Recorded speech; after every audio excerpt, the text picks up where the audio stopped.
چې په خزان سره مې پاڼې رژېدلې وې. انسان و او د انسان په خزاني کیفیت کله نیمګړي انسانان په اسانۍ سره پوهېدلی شي، لکه د پاڼې په څیر د خزان بې رحمه بادونو د څانګې بېلولم. دا شیبې د بېلتون وې، د جانانې جدا کولم.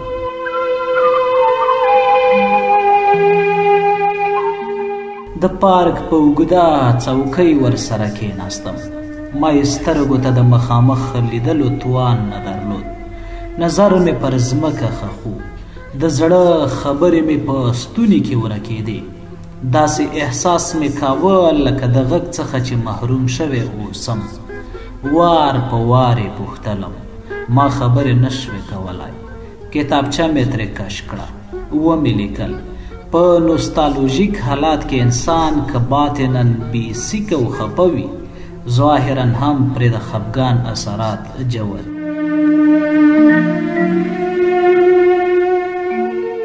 مړاوې څېره، نیمګړې خبرې، ستړی مجلس او ړنګ قدمونه یې د ظاهري ماتوالي ډېره ښه تشریح او توضیح کوي. کتابچه مې ور مخامخ کړه، کرښې یې ولوستې، راوې کتل، د پوښتنې په اندازې لاسونه خلاص کړل، بیا مې ولیکل.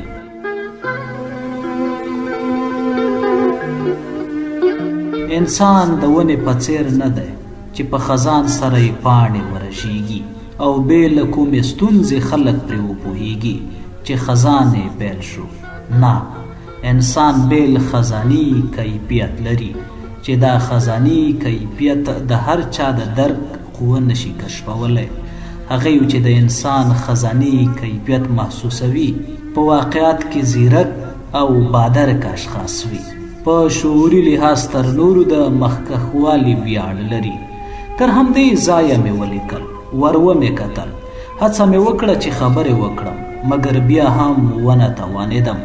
بیرته مې سترګې په کتابچه کې وګنډلې، ګوتې مې وخوځېدې. انسان که ناطق دی، د خزاني کیفیت په توضیح او تشریح کې ډېر کله د غیر ناطق مخلوق په څیر دریځ او موقف نیسي. ټول انساني خزاني کیفیتونه یو شان نه دي. ځینې ګوښه نشین شي وژاړي، ځینې بیا یو چا ته تر غاړې شي کلک کلک ورسره وژاړي، او ځینې بیا داسې دي چې په زړه یې تېروي، ځان خوري.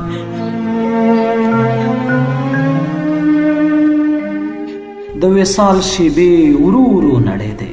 وخت اجازه نه راکوله چې زیات تم شم. زړه مې راډک شو. د خبرو کولو او غږ ویستلو توان مې نه درلود. داسې وم لکه ګونګی. ورتر غاړې شو، کلک کلک مې وژړل. هڅه یې کوله چې آرام مې کړي، مګر ما د جدایۍ لمبې لیدلې او پوهېدم چې دا لمبې به مې څو شیبې وروسته داسې وسیزي چې زخم به یې ډېر ژور وي. ما یې لاسونه کلک ونیول، ځان مې ورنږدې کړ، بې اختیاره مې له خولې ووته.